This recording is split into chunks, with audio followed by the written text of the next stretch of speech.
this is an appeal to our people. We're out here claiming like the identity, I'm a redneck or I'm a hillbilly and I'm for Black lives. I'm a Southerner for Black lives, you know, like we're fighters. We have that rebellious spirit, but we want to channel it for the right reasons. We want to channel it for justice.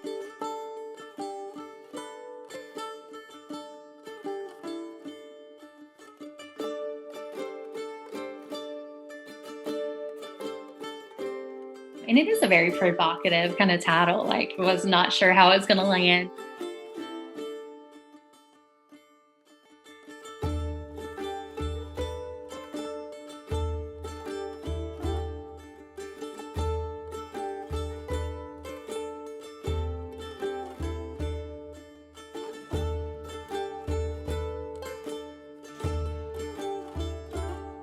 We're like, we need to reclaim this word and really tap into that long legacy of standing in true human solidarity together with Black folks and people of color.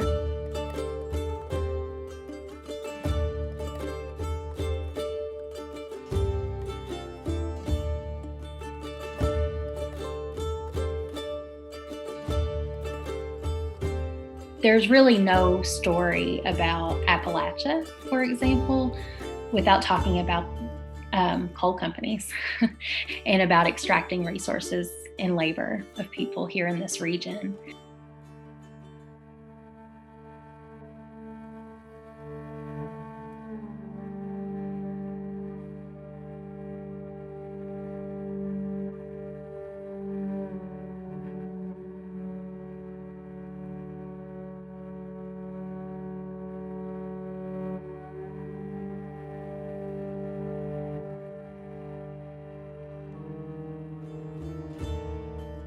But that was just one example of the unity of Black folks and white folks in the South or in Appalachia.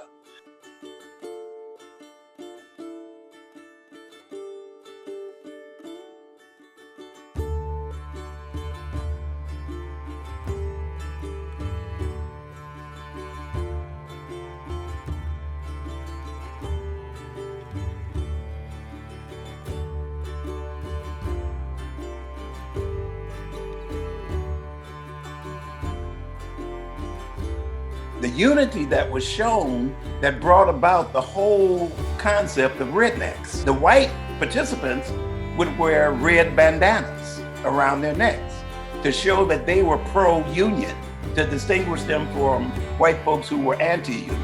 Seeing that story of being like, oh, here were my people, and like working people who were just being beaten down by the bosses that were coming together in a time where, you know, we've always had a history of racism. You know, that was not different then.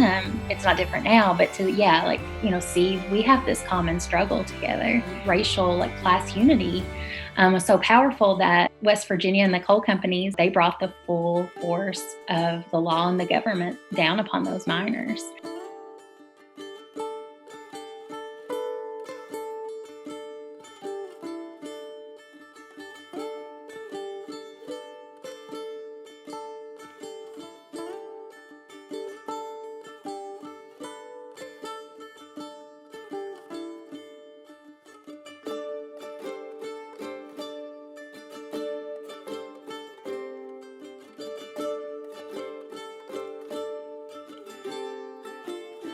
Sharecroppers unions that were unions of white and Black sharecroppers that we just don't talk about. And there's all these counties in the northern part of southern states that had these free counties, you know, where they rejected slavery and united with those people who were fighting to end slavery.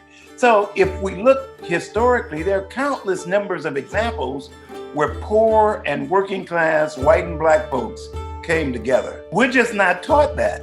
That's the kind of power that a multiracial class solidarity movement has, that those in power will do absolutely anything to stop it. And so as an organizer, that tells us what we need to know, because that's the way we win.